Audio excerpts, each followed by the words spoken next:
Derek Morrison had built his life on two fundamental principles. Loyalty earned loyalty, and betrayal demanded retribution. At 42, he commanded respect in every room he entered, 6 feet of controlled power wrapped in expensive suits, with steel gray eyes that could read a person's intentions before they knew them themselves. His success in commercial real estate had come not from inherited wealth or lucky breaks, but from an ability to identify weakness and exploit it ruthlessly. The afternoon sun streamed through the windows of his home office, illuminating spreadsheets and contracts that represented millions in ongoing deals. Derek prided himself on controlling every variable, anticipating every possibility, which made what happened next all the more devastating. Tyler, his 6-year-old son, slipped into the office with the quiet stealth only children possessed when they sensed danger. The boy's usually bright eyes were wide with something Derek had never seen there before: fear. Without a word, Tyler closed the door with careful precision and approached his father's desk. "Dad," Tyler whispered, his small voice barely audible. "Under the desk. Don't make a sound." Something in his son's tone triggered every instinct Derek had honed through years of high-stakes negotiations. This wasn't a game. He slid his chair back and squeezed under the mahogany desk alongside Tyler, his heart hammering against his ribs. The cramped space felt suffocating, but he remained perfectly still.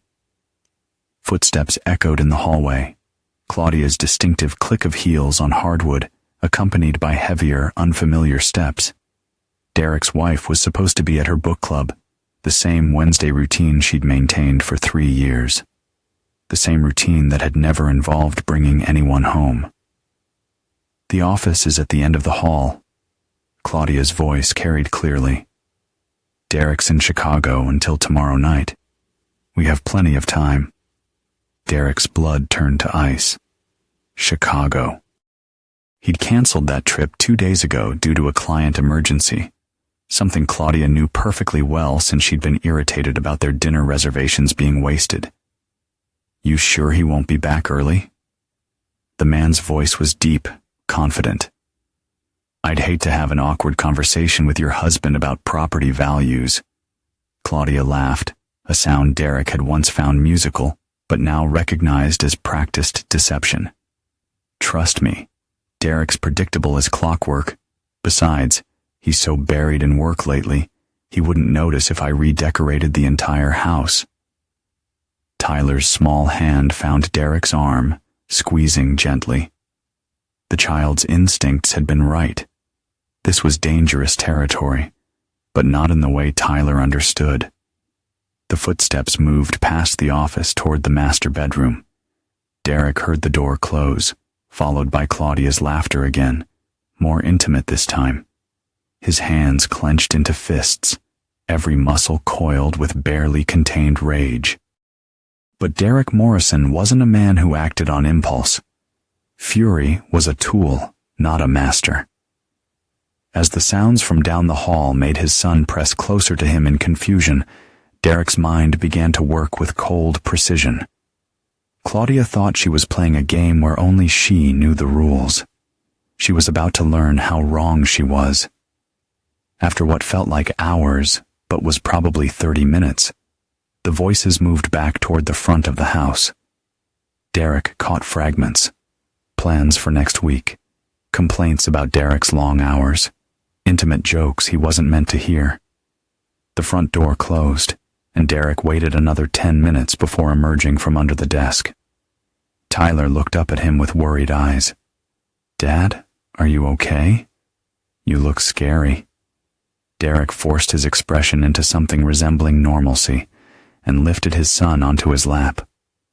"Tyler, that was very smart what you did. Can you tell me why you thought we should hide?" The boy fidgeted with Derek's tie. "I came home early from Grandma's because my tummy hurt. I saw Mommy with that man, and they were kissing like in the movies, but not like you and Mommy kiss. And Mommy looked different, like when she's pretending to like my drawings but doesn't really. Even at 6, Tyler could read people better than most adults. Derek felt a surge of pride mixed with bitter irony. His son had inherited his ability to see through deception, which meant Tyler would never be naive enough to trust blindly. It was a harsh gift for a child, but perhaps a necessary one. "Did Mommy see you?" Derek asked carefully. Tyler shook his head. "I hid by the stairs first. That's when I heard them coming up here. I knew you were working, so I came to tell you." Derek hugged his son close, his mind already spinning with possibilities. Claudia had been careful, but not careful enough. She'd underestimated her audience, both her husband and her son. It was a mistake that would cost her everything. "Tyler, this needs to be our secret for now, okay? Grown-up stuff can be complicated, and I need to figure some things out before we talk to Mommy." Tyler nodded solemnly. "Are you going to be sad?" The question hit deeper than Derek expected. Would he be sad? He examined his emotions like a surgeon, probing a wound. Anger, yes. Betrayal, certainly. Fury at being played for a fool? Absolutely. But sadness? No. Claudia had made her choice, and now Derek would make his. "I might be," he said finally. "But you don't need to worry about that. That's my job to handle." As Tyler scampered off to play, Derek sat alone in his office.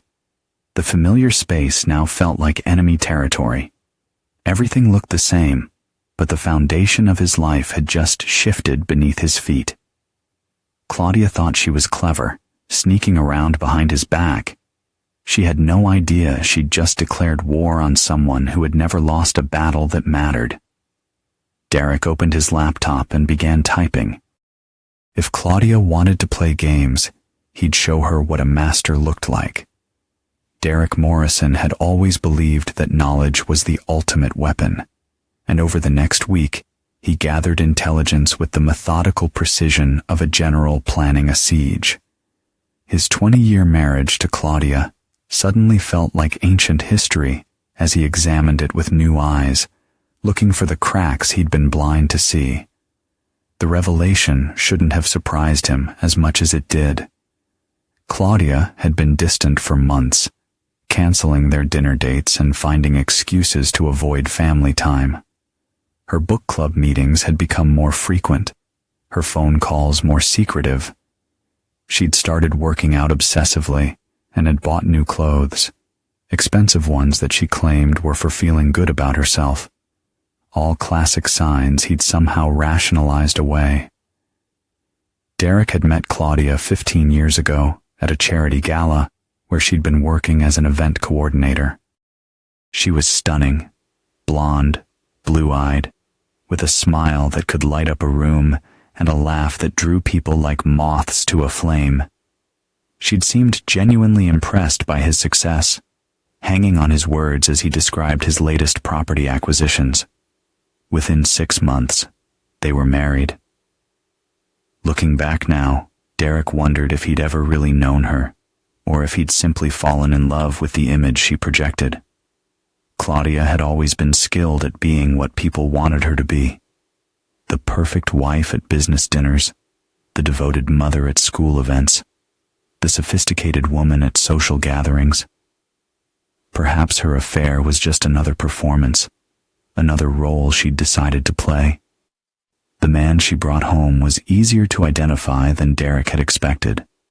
A few discreet inquiries at Claudia's gym, where she'd recently started spending more time, led him to Brian Hutchinson, 38, divorced, worked as a personal trainer and part-time model for local advertising campaigns. The kind of man who collected married women like trophies and moved on when the excitement wore off. Derek's research revealed that Brian had a pattern: 3 previous affairs with married clients, all ending when the women either got caught or the relationships became too complicated. He was handsome in an obvious way, all muscle and white teeth and practiced charm.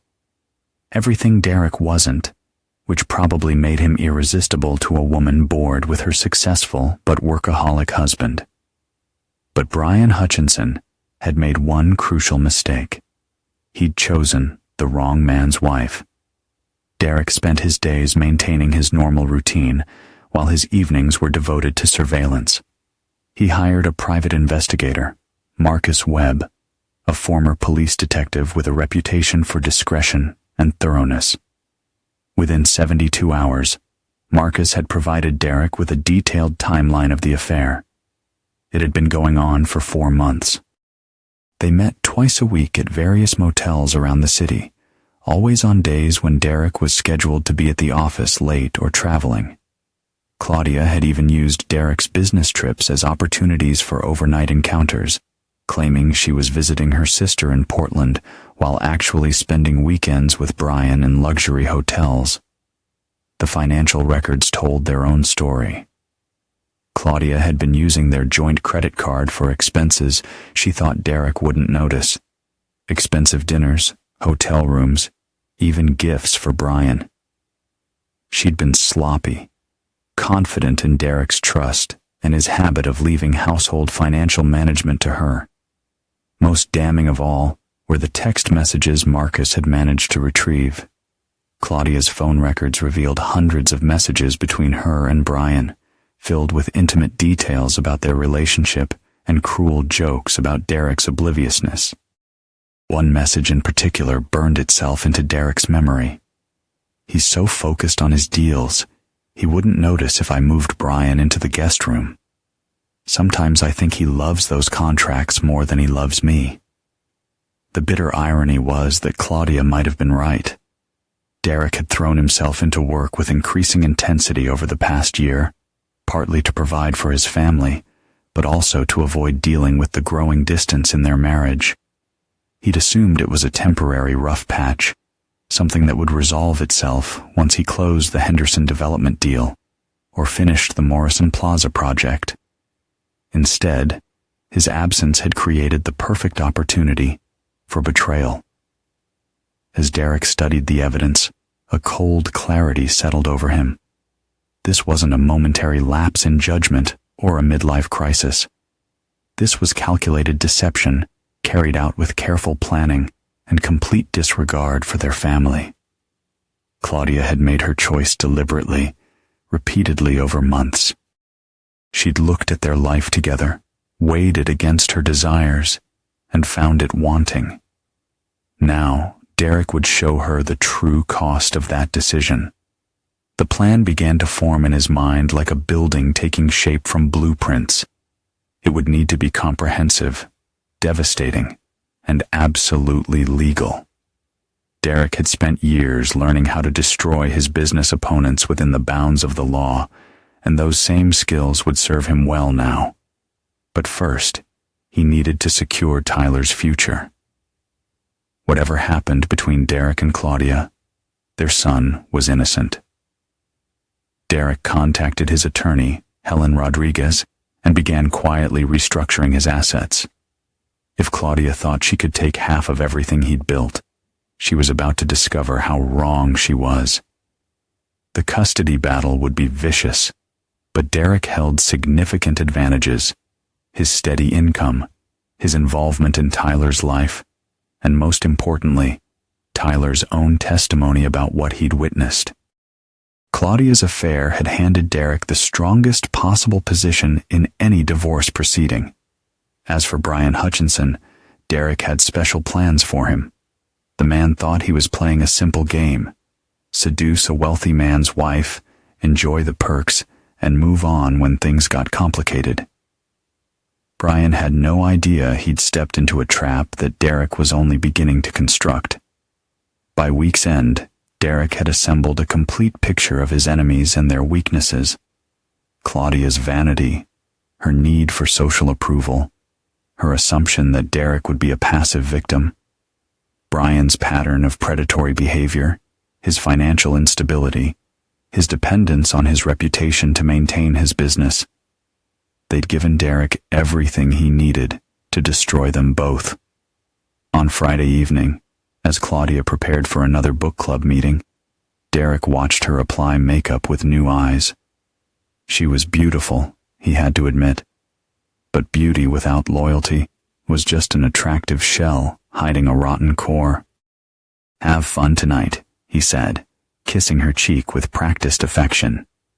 "Oh, you know how it is," Claudia replied, avoiding his eyes. "Just discussing the latest romance novel. Nothing exciting."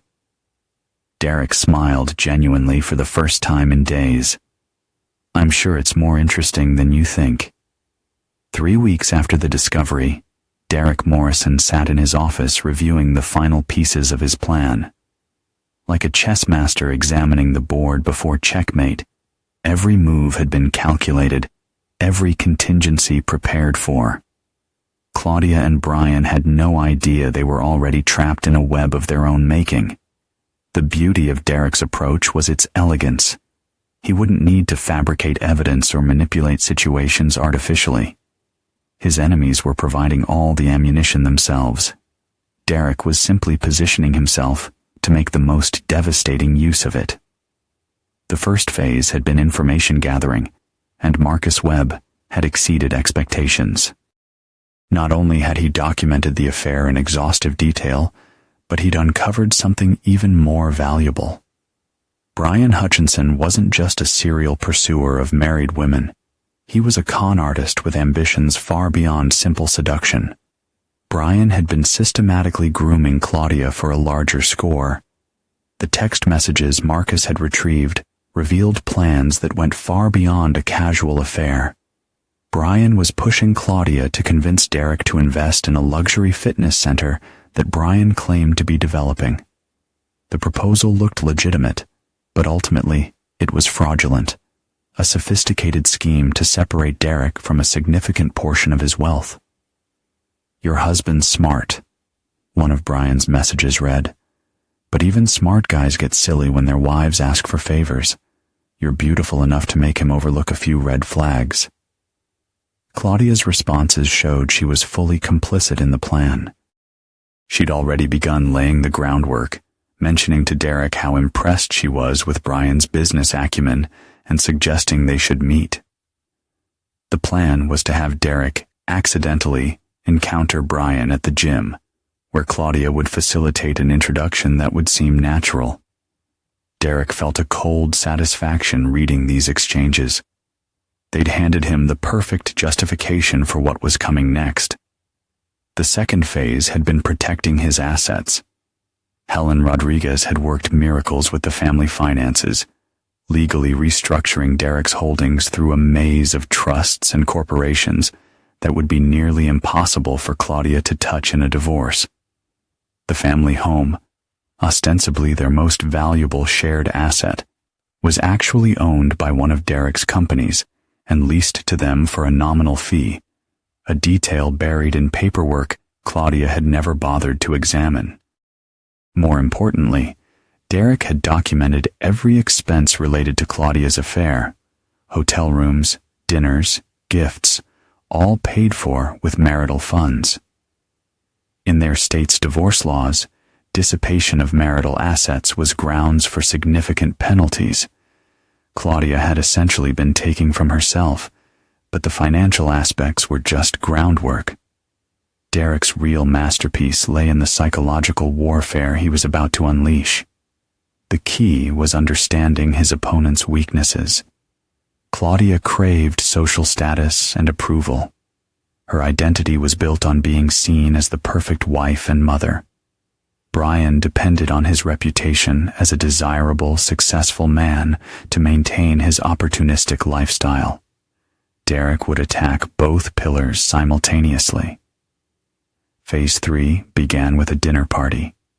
Derek announced to Claudia that he wanted to host an elegant evening for his most important clients and their spouses, the kind of social event Claudia lived for.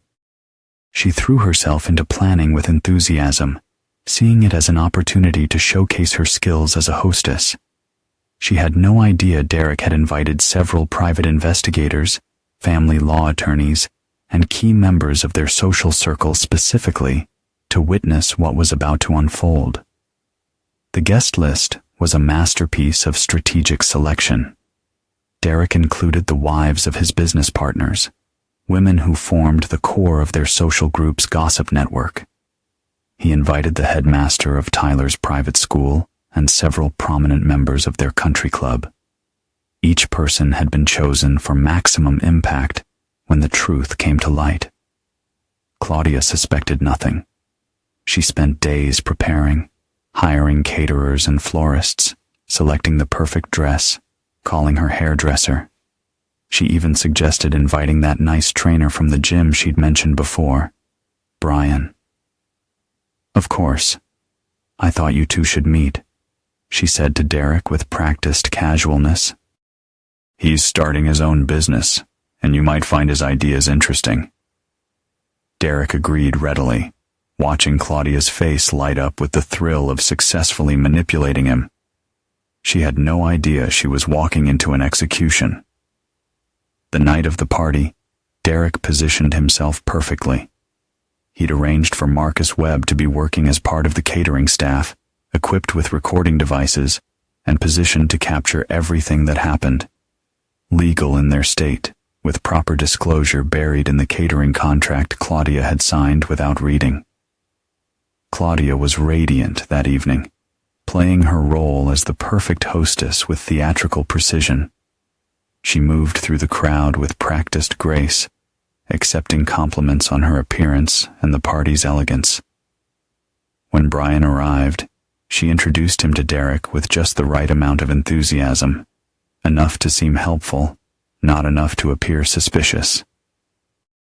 Brian played his part well too, presenting himself as a successful entrepreneur with plans for expanding into high-end fitness centers. He was charming, articulate, and just humble enough to seem authentic.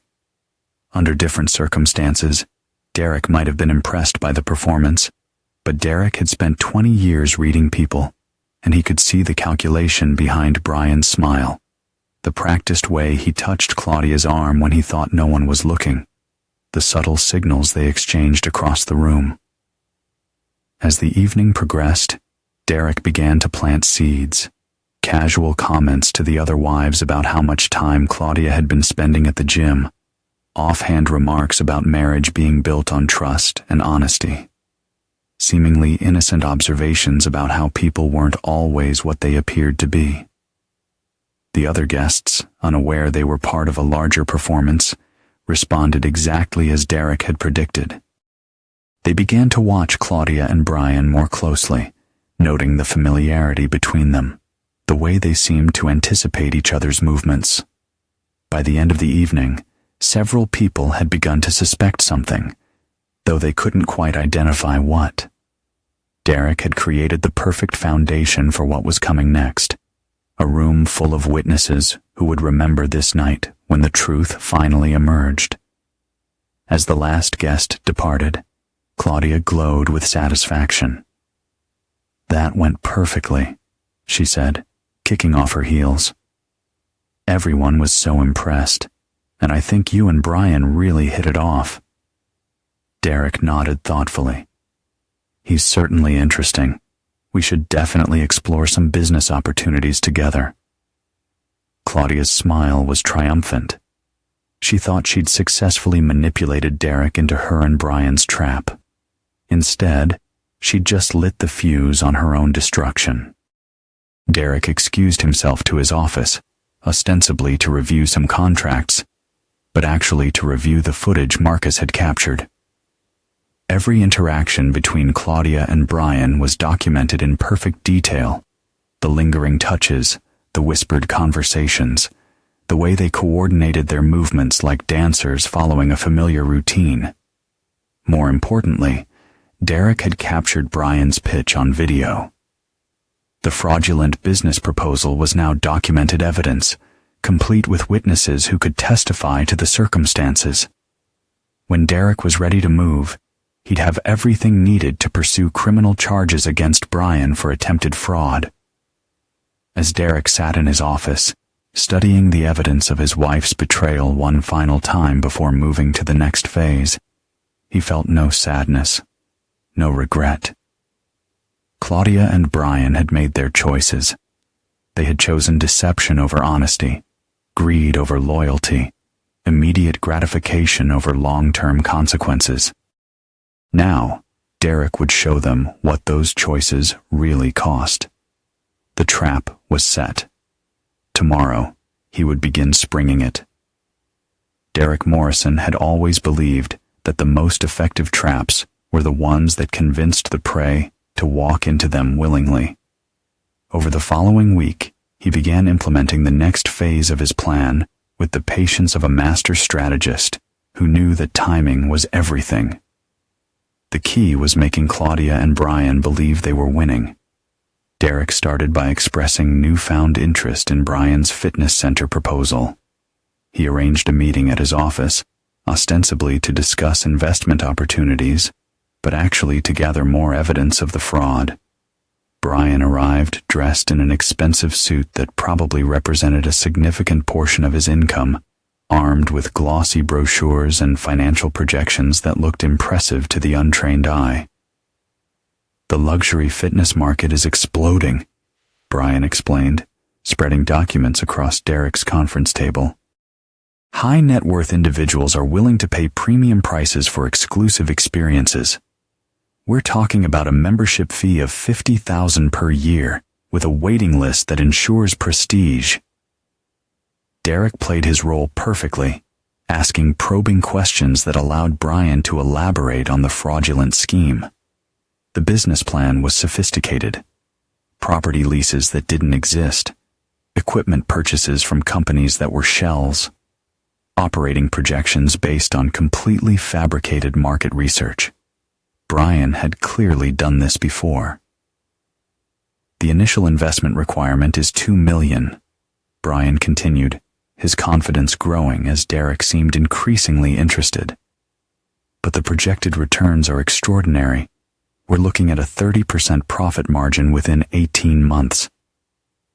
Derek nodded thoughtfully, making notes that Brian assumed were calculations, but were actually observations about his demeanor, his tells, the way his voice changed when he lied. "I need to do my due diligence, of course. Review the property contracts, verify the equipment suppliers, maybe visit some of your other facilities."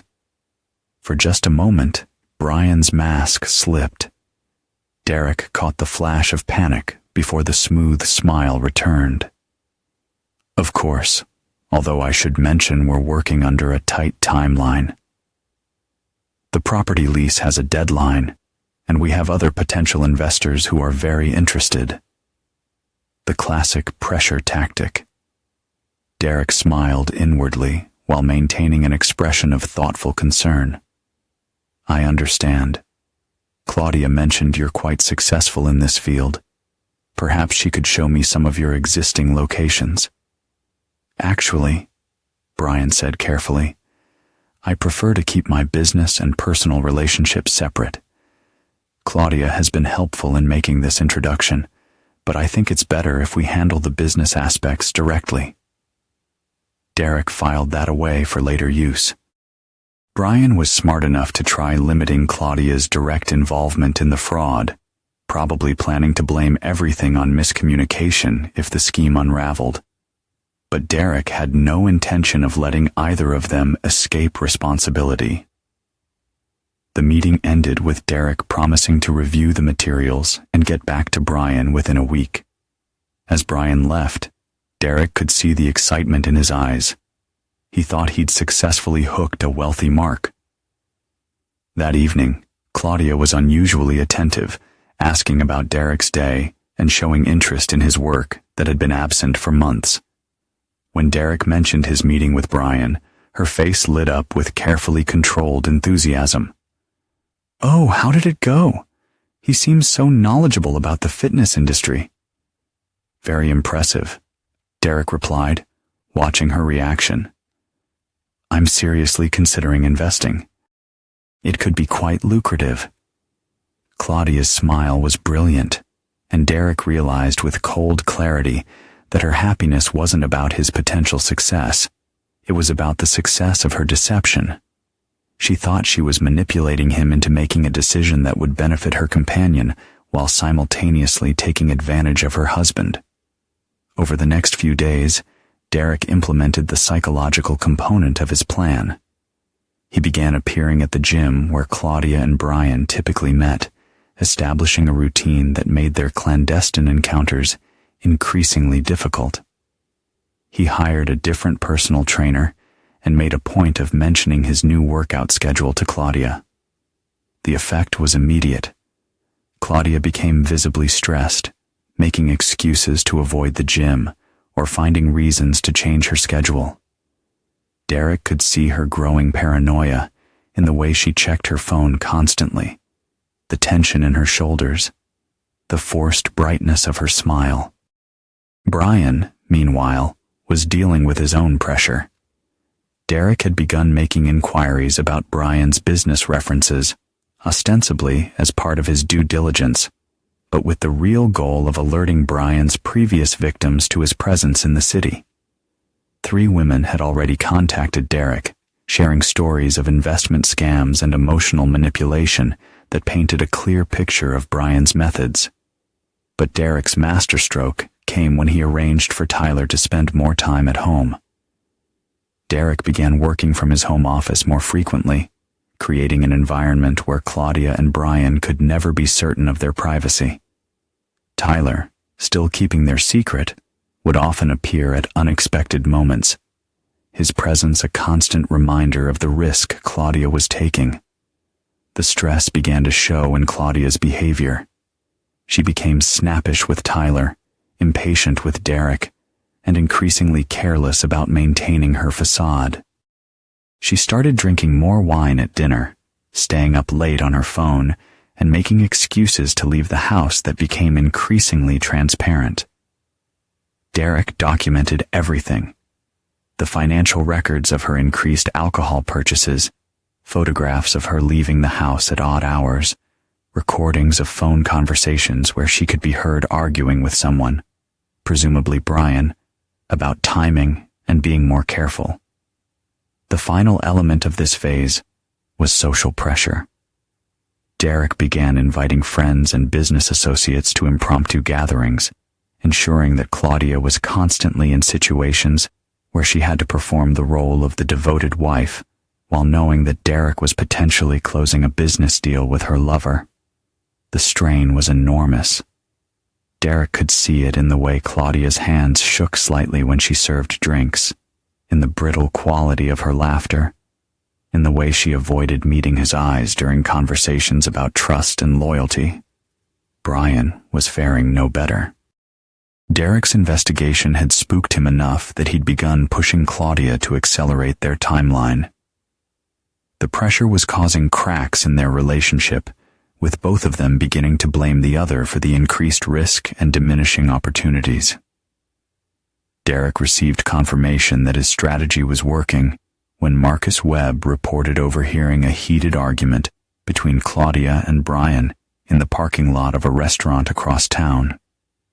The conversation, recorded from a safe distance, revealed the growing desperation in their relationship. "He's getting suspicious." Claudia's voice was strained. "The way he keeps showing up at the gym, asking questions about you. And Tyler's been acting strange, watching me all the time." "You're being paranoid," Brian replied, but his voice lacked conviction. "He's a businessman. This is how they operate. They investigate before they invest. 2 million, Brian. If we get caught before he transfers the money, we won't get caught. You just need to keep playing the perfect wife for a few more weeks. Once the money's transferred, we can disappear together. Start fresh somewhere he'll never find us." Derek listened to the recording with grim satisfaction. They were planning to steal his money and abandon Tyler. Whatever sympathy he might have felt for Claudia as a woman trapped in an unhappy marriage evaporated completely. She was willing to destroy their son's life for money and a man who collected married women like trophies. That conversation sealed their fate. Derek had been considering various levels of punishment, different degrees of exposure and consequence. But learning that Claudia was prepared to abandon Tyler removed any possibility of mercy. Phase 4 would be devastating, and Derek would feel no guilt about what was coming next. As he sat in his office that night, reviewing the evidence that would destroy 2 lives, Derek felt the cold satisfaction of a man who had built an unassailable case. Claudia and Brian had provided him with everything he needed: evidence of infidelity, attempted fraud, conspiracy to steal marital assets, and plans to abandon a minor child. They thought they were close to victory. Instead, they were about to discover what defeat looked like when inflicted by someone who understood that mercy was a luxury reserved for those who showed loyalty. The trap was about to spring, and Derek Morrison never left his enemies wounded. He left them destroyed. Derek Morrison understood that the most devastating battles were won not through single decisive strikes, but through the systematic dismantling of the enemy's position until collapse became inevitable. As October progressed, he orchestrated a symphony of psychological pressure that pushed Claudia and Brian toward increasingly desperate measures. The genius of Derek's approach lay in its invisibility. To outside observers, he appeared to be the same devoted husband and father he'd always been, perhaps even more attentive than usual. But every gesture of affection toward Claudia was calculated, every family activity designed to increase her guilt and paranoia, every business discussion with Brian crafted to deepen the fraudulent investment scheme. Derek began hosting weekly family dinners, inviting his parents and Claudia's sister Rebecca to join them. The gatherings served multiple purposes. They demonstrated Derek's commitment to family values for the eventual custody battle. They prevented Claudia from meeting Brian during peak evening hours, and they created opportunities for Derek to plant seeds of doubt about Claudia's behavior in the minds of people who mattered. "Claudia seems tired lately," Derek mentioned to Rebecca during one such dinner, his voice carefully laced with concern. "She's been working out so much, staying out late with that book club. I worry she's pushing herself too hard." Rebecca, who had always been protective of her younger sister, began watching Claudia more closely.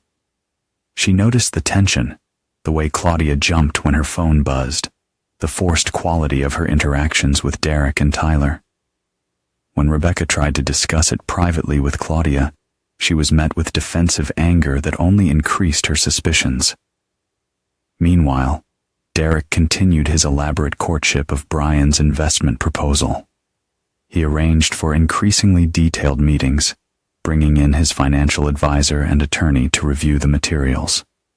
Each meeting required Brian to elaborate further on his fraudulent scheme, creating a more detailed paper trail of criminal intent. Brian's desperation was becoming visible. The timeline for the investment was slipping, and Derek's thorough due diligence was making it impossible for Brian to maintain his facade indefinitely. During their third major meeting, Derek noticed sweat beading on Brian's forehead despite the cool October weather. "I've identified some discrepancies in your equipment supplier contracts," Derek said, spreading documents across his conference table. "The company listed as your primary vendor doesn't seem to exist at the address provided." Brian's pause was barely perceptible, but Derek caught it. "That's odd. Let me check with my assistant. There might have been a transcription error in the address." Derek nodded sympathetically. "These things happen. I'll have my team verify all the vendor information before we proceed. We're talking about a significant investment, so I'm sure you understand the need for absolute accuracy." Each layer of investigation forced Brian to create new lies, to fabricate additional supporting documentation, digging himself deeper into a hole that Derek was carefully constructing. The beauty was that Brian couldn't back out without losing his chance at the money. but he couldn't proceed without exposing himself to additional criminal liability. The pressure was affecting Brian's relationship with Claudia as well. Their meetings became arguments about risk and timing, with each blaming the other for the complications. Derek learned about these conflicts through Marcus Webb's surveillance, which had expanded to include audio recording of their encounters at various motels around the city. The recordings revealed the ugly truth about their relationship. Brian was openly contemptuous of Claudia when they were alone, calling her needy and paranoid, expressing frustration with her emotional demands. Claudia, for her part, was beginning to realize that Brian's promises about their future together might be as fabricated as his business proposals. "You said we'd go to Costa Rica once the money came through." Claudia's voice was petulant on one recording. "Start a new life together. But lately, you seem more interested in the money than in me." "The money is how we start that new life," Brian replied coldly. "Unless you'd rather keep playing house with your husband and pretend you're happy." Derek filed away that exchange for future use. When the time came to present evidence of Claudia's betrayal, her own words would demonstrate that she'd been planning to abandon Tyler for months. But Derek's most sophisticated manipulation involved Tyler himself.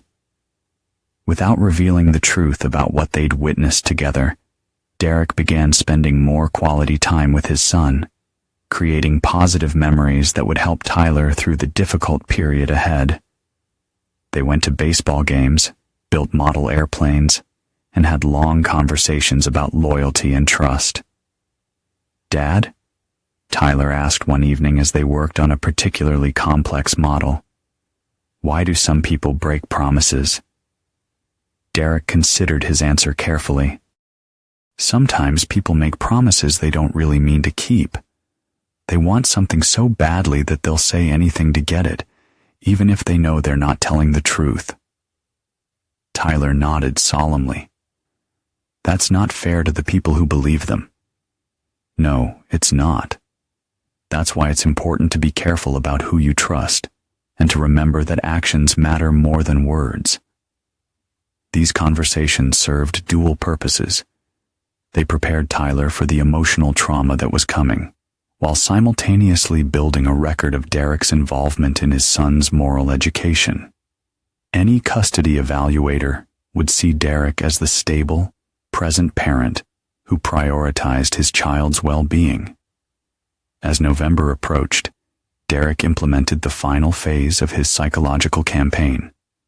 He began making subtle changes to the house that only Claudia would notice, rearranging items in her dresser, moving her jewelry to different locations, slightly adjusting the positioning of her personal belongings. The changes were minor enough to create doubt about whether they'd happened at all, but consistent enough to create a growing sense of unease. Claudia began asking Derek if he'd been in her personal spaces, questions he answered with puzzled concern. "Are you feeling all right? You seem anxious lately. Maybe you should see Dr. Martin. Stress can manifest in all sorts of ways." The gaslighting was harsh, but Derek believed it was necessary. He needed Claudia to question her own judgment, to become increasingly unstable and erratic. When the truth finally emerged, her emotional state would work against her in custody proceedings and divorce negotiations. The effectiveness of Derek's strategy became apparent when Claudia began making mistakes. She forgot to delete text messages, left credit card receipts in places Derek would find them, and became increasingly careless about maintaining her alibis. The woman who had successfully conducted a secret affair for months was cracking under the pressure of Derek's invisible assault. The breaking point came when Claudia confronted Derek directly about his behavior, accusing him of spying on her and becoming obsessive about their relationship. The confrontation took place in their kitchen after Tyler had gone to bed, and Derek was prepared for it. "I don't understand what you're talking about," Derek said calmly. "I'm concerned about you, Claudia. You've been acting strange for weeks. paranoid, defensive, secretive. That's not like you. I'm not paranoid. Claudia's voice rose dangerously. You've been watching me, following me, checking up on me constantly. Derek's expression was perfectly calibrated, concerned, confused, slightly hurt. I've been trying to spend more time with my family. I thought you'd be happy about that. But if my presence is making you uncomfortable, maybe we should talk to someone together. The suggestion of couples therapy sent Claudia into a panic. She couldn't risk exposing their relationship to professional scrutiny when she was hiding such a massive deception. Her refusal to consider therapy would later be used as evidence of her unwillingness to work on their marriage. As Claudia stormed out of the kitchen, Derek felt the cold satisfaction of a master strategist who had successfully manipulated his opponent into making exactly the wrong move. Her emotional outburst had been witnessed by Tyler, who emerged from his room to ask if everything was okay. Derek knelt to Tyler's level, projecting calm reassurance while knowing that this moment would be remembered when custody decisions were made. Mommy's just stressed about some things. Sometimes grown-ups have problems they need to work through. Tyler nodded, but Derek could see the worry in his son's eyes. The child was beginning to understand that his family was in danger, even if he didn't fully comprehend the threat. That night, as Derek reviewed his recordings and documents, he felt the grim satisfaction of someone who had built an unassailable case. Claudia and Brian were walking into his trap with increasing desperation, making more mistakes each day, providing more evidence of their guilt and their plans to destroy his family. The final phase was ready to begin. Derek Morrison had spent months building his case with methodical precision, and now it was time to present the evidence to the world. Claudia thought she was weeks away from taking $2 million and starting a new life with her companion. Instead, she was about to discover what happened when someone betrayed Derek Morrison's trust. Derek Morrison had learned long ago that the most effective revelations came not from dramatic confrontations, but from allowing the truth to emerge naturally, like water finding cracks in a foundation. As November deepened into winter, he began the delicate process of positioning all the pieces for maximum devastation while maintaining his facade of ignorant husband and potential investor. The key was timing. Derek needed Brian to commit fully to the fraudulent investment before exposing the affair, ensuring maximum criminal liability while simultaneously destroying Claudia's position in their divorce. He also needed to ensure that Tyler was protected from the worst of the fallout, which meant careful coordination with child services and family court officials. Derek's first move was seemingly innocuous. He announced to Claudia that he had decided to proceed with Brian's investment proposal and would be transferring the $2 million by the end of November. The effect on Claudia was electric. She lit up with excitement that she tried desperately to hide, suddenly becoming more affectionate than she'd been in months. "That's wonderful, darling," she said, actually kissing him spontaneously. Brian seemed so knowledgeable. "I'm sure it will be a great investment." Derek noted the kiss for later analysis. In 6 months of marriage counseling sessions, that would never happen. That moment of genuine enthusiasm for her husband's financial loss would be difficult to explain in any formal setting. But Derek's announcement served a deeper purpose. He'd actually arranged for the money to be transferred into an escrow account controlled by his attorney, with release contingent on verification of all business documents and property contracts. Brian would believe he'd successfully secured $2 million, would likely attempt to access the funds immediately, and would thereby provide definitive proof of criminal intent. Meanwhile, Derek arranged for an elaborate Thanksgiving dinner that would serve as the stage for the revelation he'd been orchestrating for months. He invited both extended families, several close friends, and, at Claudia's enthusiastic suggestion, Brian himself. "It's perfect," Claudia explained. "Brian doesn't have family in the area, and since you're going into business together, he should be part of our celebration."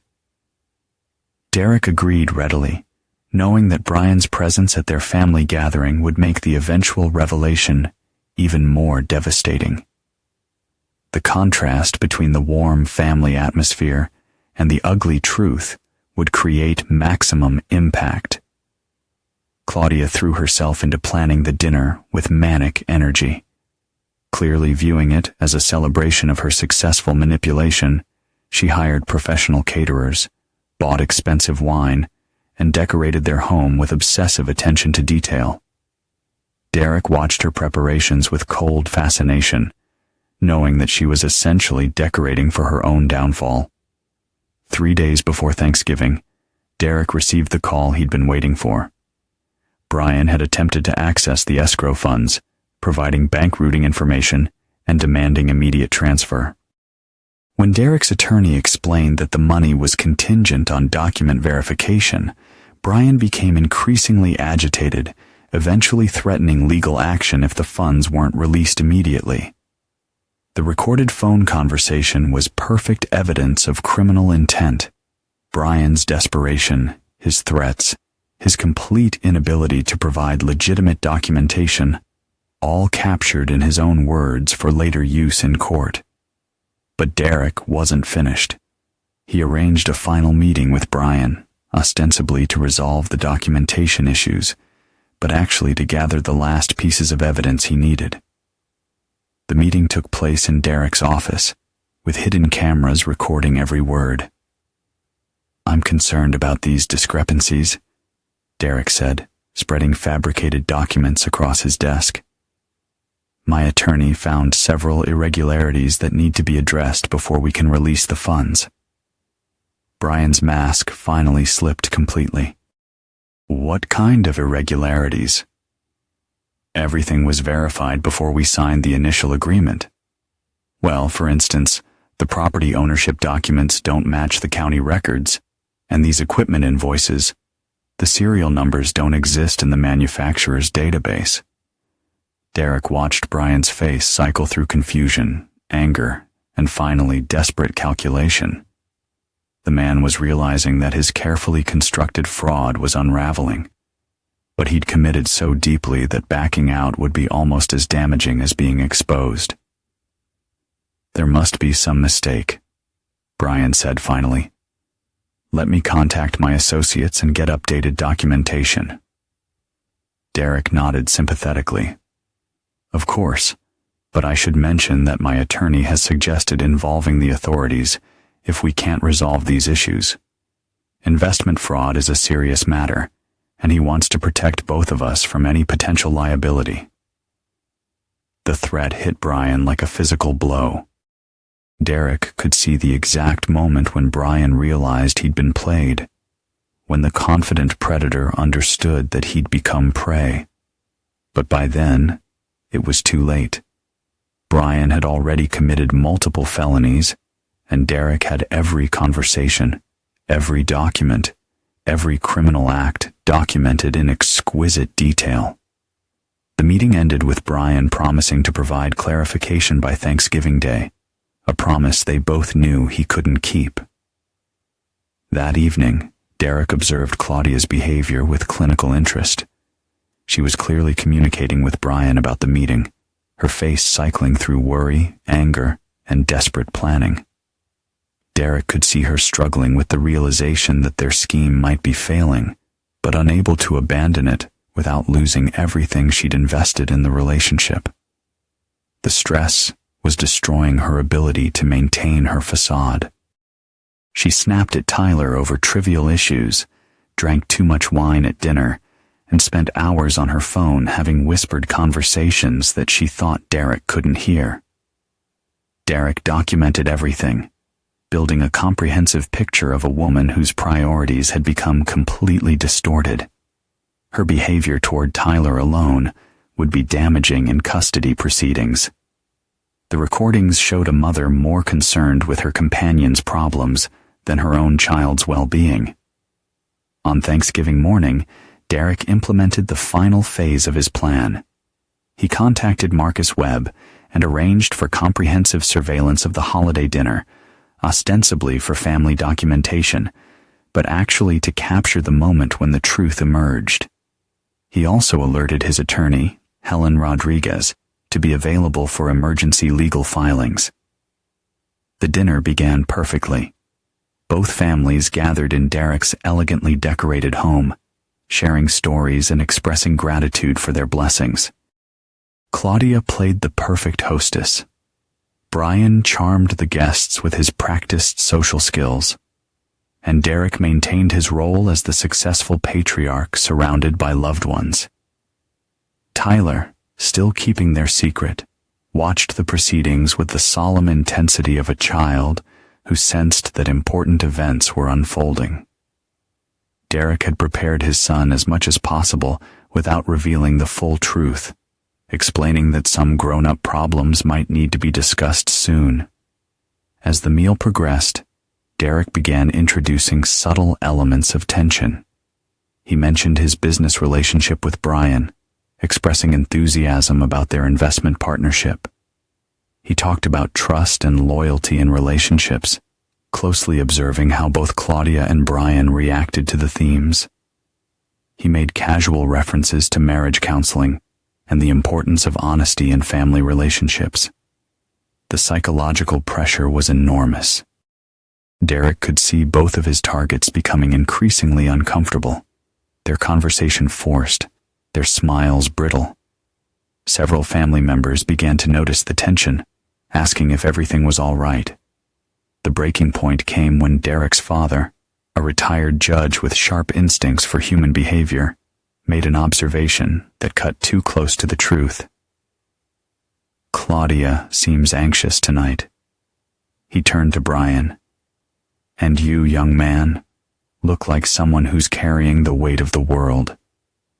Brian attempted a laugh that came out forced and hollow. "Just some business concerns. Nothing that can't be resolved." Derek's father studied Brian with the penetrating gaze that had served him well on the bench. "In my experience, business problems that affect you at family gatherings are usually more personal than professional." The comment hung in the air like a challenge. Derek could see Claudia struggling not to react, her hands trembling slightly as she reached for her wine glass. Brian's jaw tightened, and for a moment, Derek thought he might actually confess under the pressure of being seen so clearly. Instead, Brian excused himself to use the restroom, and Claudia followed shortly after, claiming she needed to check on dessert. Derek allowed them a few minutes to panic together before setting the final trap. The revelation would come not from Derek's accusations, but from their own actions, their own choices, their own inability to maintain their deception under scrutiny. Derek had spent months building toward this moment, and now everything was in place for the destruction that Claudia and Brian had brought upon themselves. As Derek sat at his Thanksgiving table, surrounded by family and friends who had no idea they were about to witness the systematic dismantling of a marriage, he felt the cold satisfaction of perfect preparation. Claudia and Brian thought they were minutes away from salvaging their scheme and their relationship. Instead, they were about to discover that Derek Morrison never forgave betrayal and never left his enemies standing. Derek Morrison had always believed that justice delayed was justice denied. And as his Thanksgiving dinner reached its crescendo, Derek prepared to deliver a verdict that had been months in the making. The dining room was filled with the warm sounds of family conversation, but Derek could feel the undercurrent of tension radiating from Claudia and Brian like heat from a fire. When they returned from their whispered conference, both looked pale and shaken. Derek suspected they'd made a decision to accelerate their timeline, perhaps planning to disappear together immediately after the holiday. It was exactly the kind of desperate move he'd been counting on. "Before we have dessert," Derek announced, rising from his chair with his wine glass, "I'd like to make a toast to family loyalty and the bonds that truly matter." The words hit Claudia like physical blows. Derek could see her struggle to maintain her composure as the gathered family raised their glasses. Brian's hand was visibly shaking as he lifted his wine. "To the people we can count on," Derek continued, his eyes moving deliberately between Claudia and Brian, "and to the consequences that await those who betray trust." Derek's father frowned, sensing the unusual tension in his son's words. Rebecca studied her sister's face, finally recognizing the signs of guilt she'd been puzzling over for weeks. Tyler watched his father with wide eyes, understanding that the moment they'd been waiting for was finally arriving. As the family drank, Derek set down his glass and moved to the sideboard, where he'd placed a manila envelope. "Actually, I have some business to discuss with Brian. I hope everyone will forgive the timing, but some matters can't wait." Derek returned to the table and opened the envelope, removing a stack of photographs and documents. He placed them carefully in front of Brian, ensuring that everyone could see they were official-looking papers. "I received some interesting information from my attorney today," Derek said conversationally. "It seems there are some serious problems with our investment agreement." Brian's face went white as he recognized bank statements, phone records, and surveillance photographs. Derek had arranged them carefully, not the most damaging evidence first, but enough to let Brian understand the scope of what Derek possessed. "I'm not sure what you mean," Brian managed, his voice strained. Derek smiled coldly. "Well, for instance, the property you claim to own for the fitness center. It doesn't exist. The business licenses you provided, fabricated. The financial statements, pure fiction." The silence in the dining room was deafening. Family members leaned forward, trying to understand what they were witnessing. Claudia sat frozen, her wine glass halfway to her lips. "But that's not the most interesting discovery," Derek continued, his voice carrying to every corner of the room. "The most interesting discovery is this." He placed a final photograph on the table. A clear surveillance shot of Claudia and Brian kissing passionately in a hotel parking lot, date stamped just 2 days earlier. Claudia's wine glass shattered on the floor. The explosion of questions and accusations that followed was everything Derek had orchestrated. His mother gasped. Rebecca shouted in dismay. Tyler ran to Derek's side with tears in his eyes. But Derek kept his attention focused on his primary targets. Brian made the mistake Derek had been hoping for. He tried to run. As he bolted toward the front door, Derek's father, drawing on decades of courtroom experience with fleeing defendants, called out in his authoritative judicial voice, "Sit down, young man, before you make this worse for yourself." The command stopped Brian in his tracks, and Derek's calm voice cut through the chaos. "Running would be a mistake, Brian. I've already contacted the authorities about the investment fraud. Your attempt to flee will only add to the charges." Brian turned back to the dining room, his face a mask of desperate calculation. "You can't prove anything. It's all circumstantial." Derek interrupted him by placing a small recording device on the table. "Actually, I have recordings of every conversation we've had, including your detailed explanations of the fraudulent scheme. My attorney assures me it's more than enough for criminal prosecution."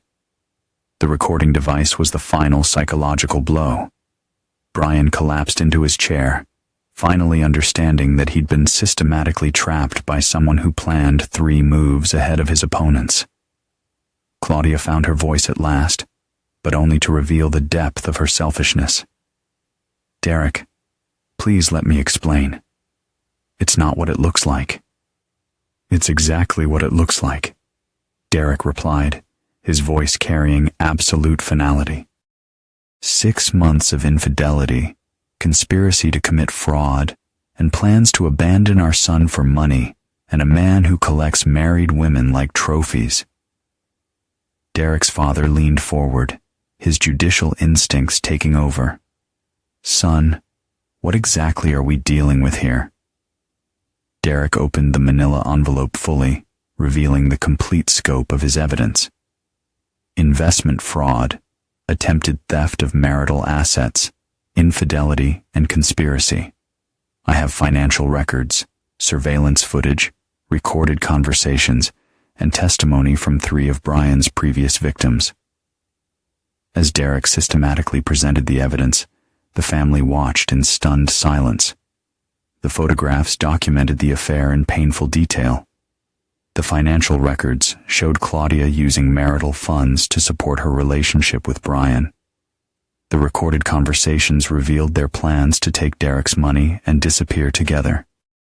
Most damning of all were the text messages Derek read aloud, messages where Claudia and Brian mocked Derek's trust and made cruel jokes about his devotion to their family.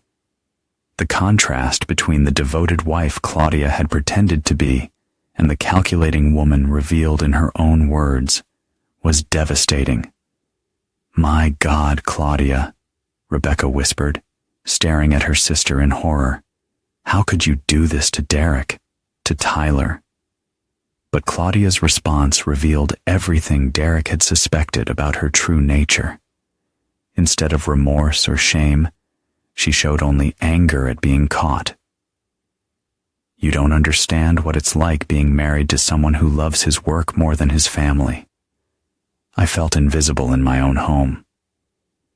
Derek's mother, a woman who had been married to Derek's father for 45 years through various challenges, spoke with quiet disgust. Every marriage has difficulties, dear. Adults work through them or seek counseling. They don't betray their families for money and excitement. As the family absorbed the full scope of the betrayal, Derek began implementing the final phase of his plan. He contacted Helen Rodriguez, who arrived within 30 minutes with legal documents that had been prepared months in advance: divorce papers, custody agreements, restraining orders, everything needed to completely separate Derek's life from Claudia's. The police arrived shortly after, having been alerted by Derek's attorney. Brian was arrested on charges of investment fraud, conspiracy, and attempted theft.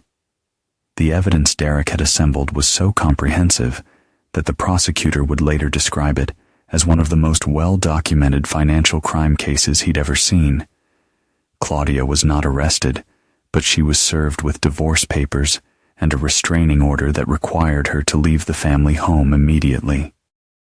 Her access to their joint accounts was frozen, and her ability to see Tyler was restricted to supervised visitation pending a full custody evaluation. As the police led Brian away in handcuffs, he made one final attempt to shift blame. She came to me. She initiated everything. I was just... Derek cut him off with a look of pure contempt. You were a predator who chose the wrong victim. Every choice you made led to this moment. The evening ended with Claudia packing a suitcase under police supervision while Derek's family absorbed the reality of what they'd witnessed. Tyler stayed close to his father, finally understanding why they'd hidden under the desk together that day in October. As Claudia prepared to leave, she made one final appeal. Derek, please, we can work through this. Think about Tyler. Derek's response was delivered with absolute finality. Tyler is exactly who I was thinking about when I built this case against you. You were willing to abandon him for money, and a man you'd known for 6 months. A man who had already betrayed 3 other families. Claudia's face crumpled as the full scope of her situation became clear. She would face a contentious divorce with minimal financial support, supervised visitation with her son, and social exile from the community where she'd built her identity. Her companion was facing federal fraud charges that would likely result in significant prison time. But Derek felt no sympathy. Claudia had made her choices deliberately, repeatedly over months of deception. She'd prioritized her desires over her family's well-being and had been willing to take from the man who'd provided for her for 15 years. As the door closed behind Claudia for the last time, Derek picked up Tyler and held him close. His son was crying, confused by the adult drama that had destroyed his family. But Derek would help him understand that some betrayals were unforgivable. Derek Morrison had spent his career outmaneuvering opponents who underestimated him. And tonight, he'd applied those same skills to protect his family from people who viewed loyalty as weakness and trust as opportunity. The reckoning was complete, but Derek's work was far from finished. Derek Morrison had always understood that destroying his enemies was only half the battle. The other half was ensuring they could never rebuild enough strength to threaten him again. In the weeks following Thanksgiving, he implemented a campaign of systematic dismantlement that left both Claudia and Brian facing consequences that extended far beyond legal proceedings. Brian's situation deteriorated rapidly. The federal fraud charges Derek had helped assemble carried a potential sentence of 15 to 20 years, and the prosecutor was aggressively pursuing maximum penalties. But Derek wasn't content to let the justice system handle everything. He used his extensive business network to ensure that Brian's reputation was ruined in every relevant market. Derek's private investigator, Marcus Webb, had identified Brian's previous victims across 3 states. Derek coordinated with these women to file a class action civil lawsuit that would strip Brian of any remaining assets. More importantly, Derek ensured that local news outlets received detailed information about Brian's pattern of targeting married women for elaborate fraud schemes. The media coverage was devastating.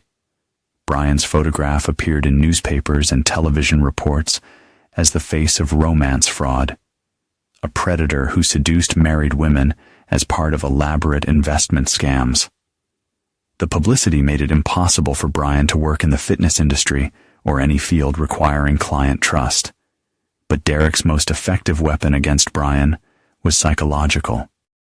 Through carefully orchestrated leaks, Derek ensured that Brian learned about every aspect of Derek's planning, how he'd been manipulated from their first meeting, how every conversation had been recorded, how Derek had played Brian's arrogance against him. The knowledge that he'd been outsmarted by someone he'd considered an easy mark was destroying Brian's self-image as thoroughly as the legal proceedings were destroying his freedom. Claudia's destruction was more subtle, but equally comprehensive. Derek had spent years building their social network, and he used every connection to ensure that Claudia's behavior became common knowledge throughout their community. The story of her affair and the fraud conspiracy spread through their country club, Tyler's school, and their professional circles with the efficiency of a wildfire. The financial aspects of the divorce were particularly brutal. Derek's careful restructuring of their assets meant that Claudia discovered most of their apparent wealth was actually owned by Derek's corporations and trusts. The family home, the luxury cars, even many of her personal belongings were technically company property that Derek controlled completely. Claudia's attempt to claim half of Derek's business assets failed when her attorney discovered the legal ownership structures Derek had created. Her own infidelity and the evidence of fraud conspiracy further weakened her position, and the prenuptial agreement she'd signed without careful review contained provisions she'd forgotten about. The custody battle was equally one-sided. Tyler's testimony about discovering the affair combined with recordings of Claudia prioritizing her relationship with Brian over her son's well-being, created an overwhelming case for Derek's sole custody. The court-appointed psychologist found that Claudia showed narcissistic tendencies and poor judgment regarding her child's emotional needs. Derek's most devastating attack on Claudia was exposing her true nature to the people whose opinions she valued most. Her sister Rebecca publicly distanced herself from Claudia after learning about the planned abandonment of Tyler.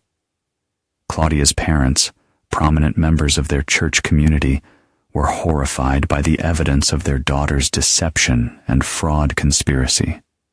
The social isolation was crushing for someone who had built her identity around being admired and envied by others.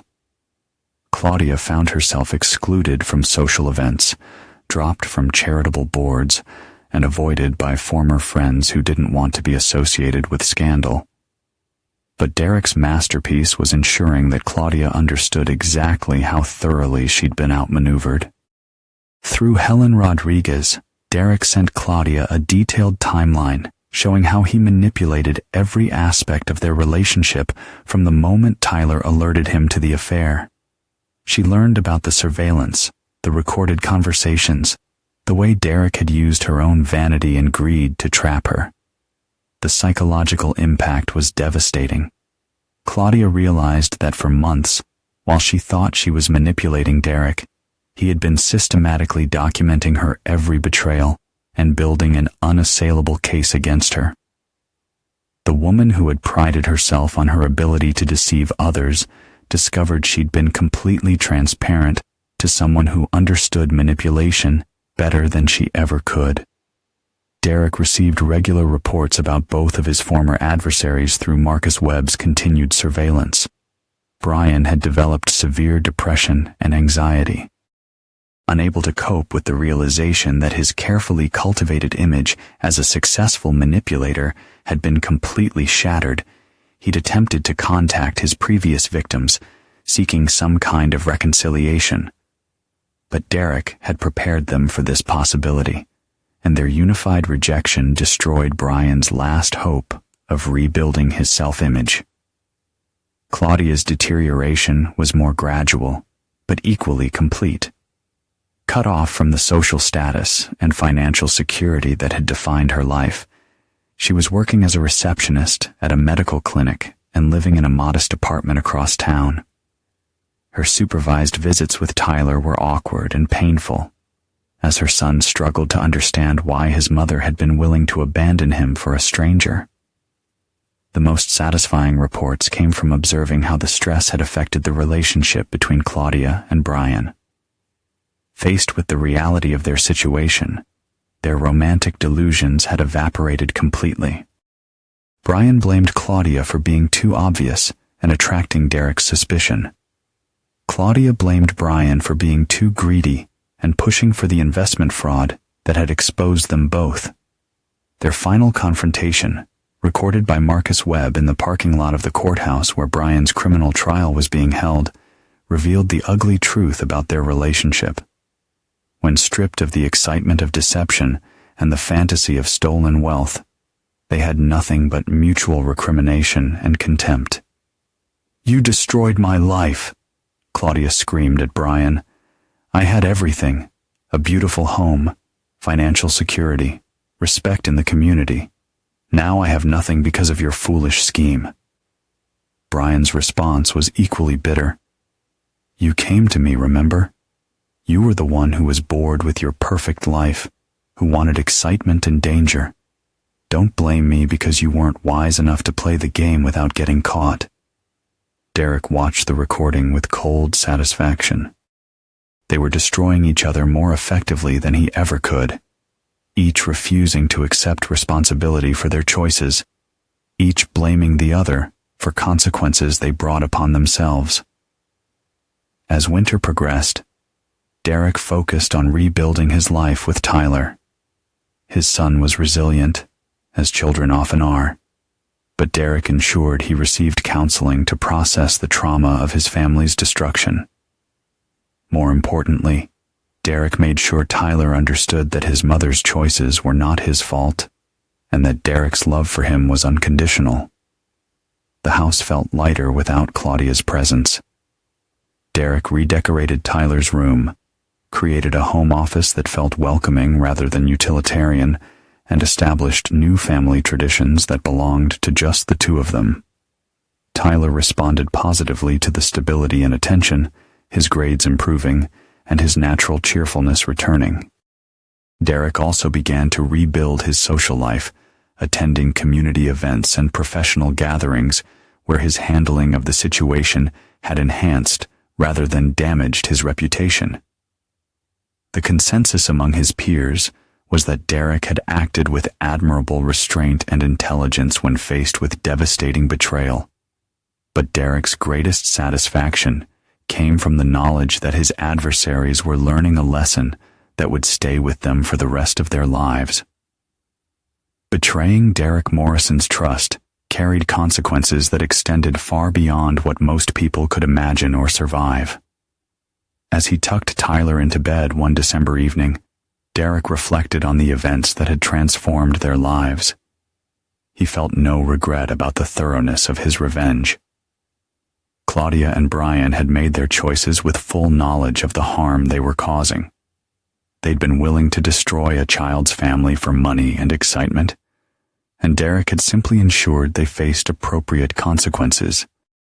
Tyler looked up at his father with eyes that held new wisdom about the adult world. "Dad, are you sorry about what happened to Mom?" Derek considered the question carefully. "I'm sorry that she made choices that hurt our family, but I'm not sorry that we discovered the truth, and I'm not sorry that she has to live with the consequences of her actions." Tyler nodded, processing this adult concept with the seriousness of a child who had witnessed real consequences for real betrayals. She could have chosen to be better. Yes, Derek agreed. She could have. That's what makes her choices unforgivable. As Derek turned off the lights and prepared for bed, he felt the deep satisfaction of a man who had protected what mattered most while ensuring that those who threatened his family would never be in a position to harm anyone else again. The price of betraying Derek Morrison was complete destruction, and both Claudia and Brian were learning that some debts could never be paid in full.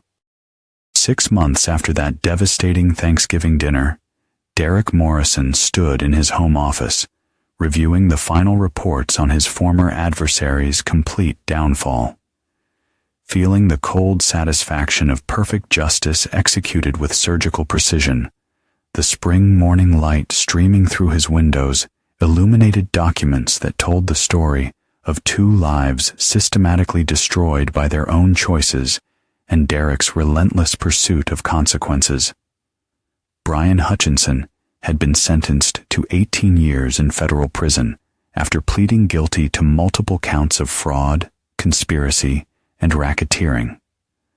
The judge had specifically noted the predatory pattern of behavior targeting vulnerable married women and the sophisticated planning that endangered multiple families. Derek's comprehensive evidence had made conviction inevitable, and the prosecutor had used Derek's case as a model for pursuing similar crimes. But prison was only the beginning of Brian's punishment. The civil lawsuit coordinated by Derek had stripped Brian of every asset, leaving him with debts that would follow him long after his release. More devastating was the complete destruction of his identity as a successful manipulator. The prison system had a particular contempt for men who targeted women and children, and Brian's narcissistic personality was crumbling under the harsh reality of his new status. Derek's private investigator continued to monitor Brian through prison contacts, and the reports painted a picture of a broken man who spent his days in protective custody, paranoid and depressed, unable to maintain the charming facade that had been his primary weapon. The confident predator who had thought Derek would be an easy mark was now a fearful inmate counting down 18 years of consequences. Claudia's fate was more subtle, but equally complete. The divorce had been finalized with terms that left her financially devastated and socially ruined. Derek's careful asset protection meant she received only minimal support, barely enough to maintain a modest lifestyle, while Derek kept everything he built during their marriage. The custody arrangement was particularly brutal. Derek had been awarded full custody, with Claudia receiving limited supervised visitation that required her to prove her stability and fitness as a parent. The psychological evaluations had painted a damning picture of a woman whose narcissistic tendencies made her fundamentally unsuitable for parenting responsibilities. But Derek's most effective weapon against Claudia had been social destruction. In their close-knit community, reputation was everything, and Derek had systematically ensured that everyone who mattered knew exactly what Claudia had done. She'd been forced to move across the state to find work, living under the shadow of her scandal wherever she went. The final reports showed Claudia working multiple part-time jobs to make ends meet, isolated from former friends and family, struggling with depression and anxiety as she confronted the reality of her choices. The woman who had once commanded respect and admiration was now a cautionary tale about the consequences of betraying family loyalty.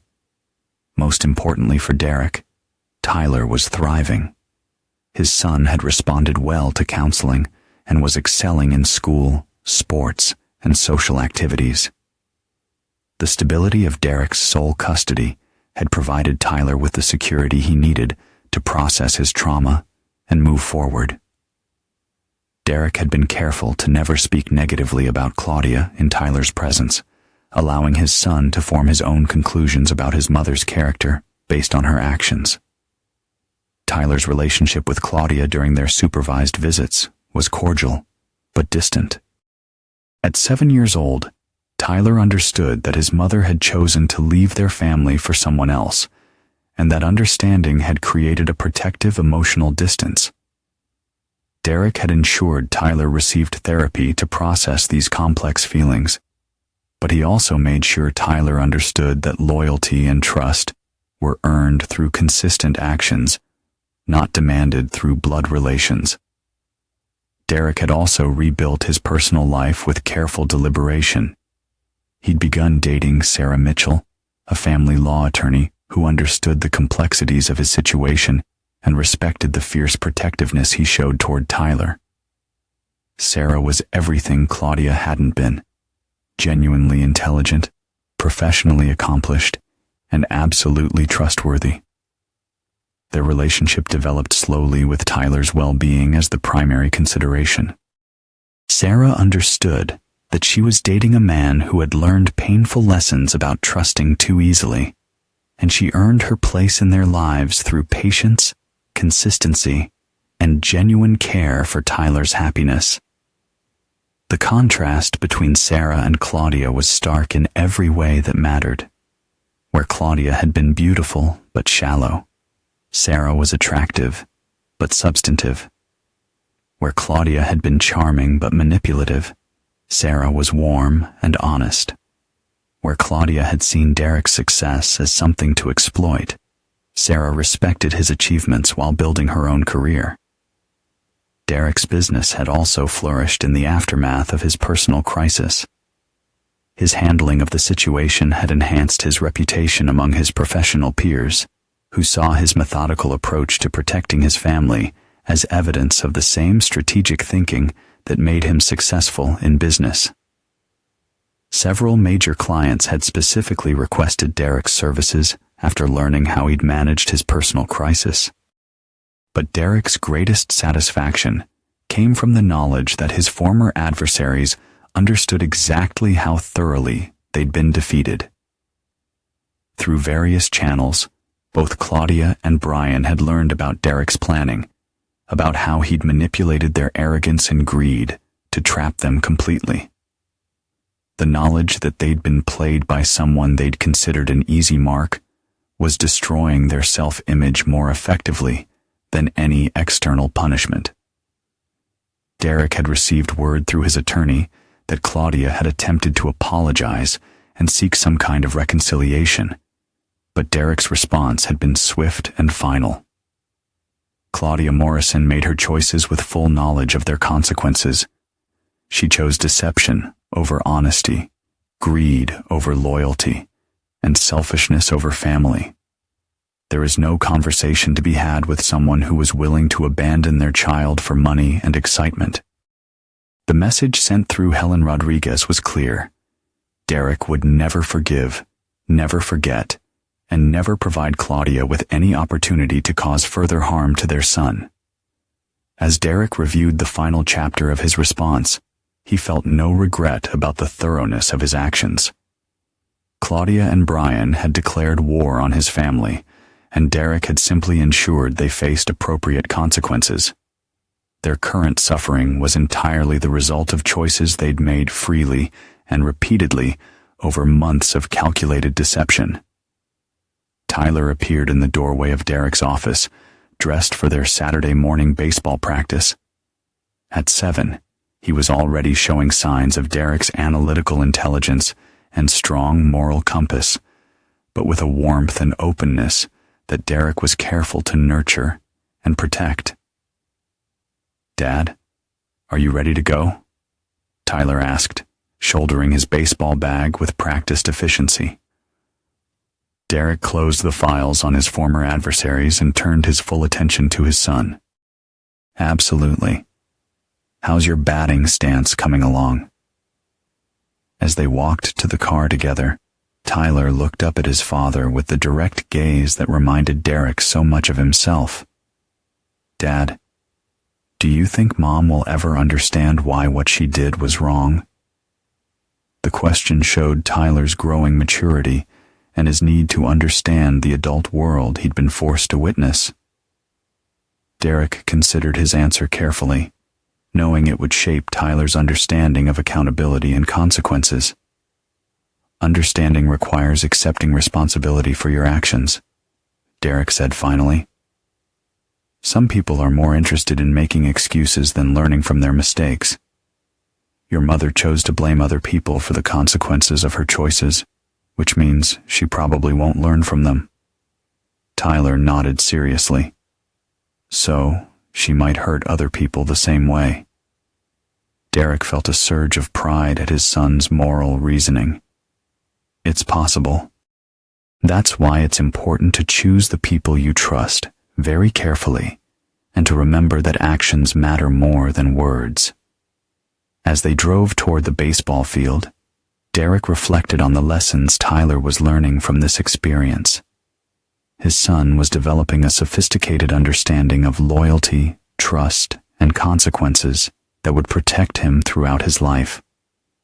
Derek had ensured that Tyler would never be naive enough to trust blindly or ignore warning signs of deception. The baseball practice was exactly what Derek needed. 2 hours of simple father-son activity, surrounded by other families who valued loyalty and commitment. Derek watched Tyler work on his batting stance with the same methodical attention to detail that Derek brought to everything important in his life. As the practice ended and they packed up their equipment, Derek felt the deep satisfaction of a man who had protected what mattered most while ensuring that those who threatened his family would never be in a position to harm anyone else again. Tyler climbed into the passenger seat and buckled his seatbelt with practiced efficiency. "Dad, I'm glad it's just us now. Everything feels safer." Derek looked at his son and realized that, for the first time in months, he truly believed that their future was bright. Together, they were moving forward, stronger, wiser, and completely free from the shadows of betrayal. Derek started the car and pulled out of the parking lot, heading toward their favorite lunch spot. "Trust has to be earned, Tyler. The people who truly deserve to be in your life will prove it through their actions, not their words." As they drove through their neighborhood, a place where Derek was respected, Tyler was loved, and their adversaries were nothing but cautionary tales. Derek Morrison felt the profound satisfaction of perfect justice. He had built a new life on the ruins of the old one, protected his son from those who would have destroyed their family for greed and fleeting excitement, and ensured that betraying Derek Morrison's trust carried consequences that lasted a lifetime. Claudia and Brian had learned that some men could not be manipulated, used, or betrayed without facing complete destruction. They would spend the rest of their lives paying for their choices, while Derek and Tyler moved forward into a future built on genuine loyalty and earned trust. The price of betrayal had been collected in full, and Derek Morrison never offered refunds. As father and son moved forward into their future, Derek knew they were free at last and stronger for all they had endured.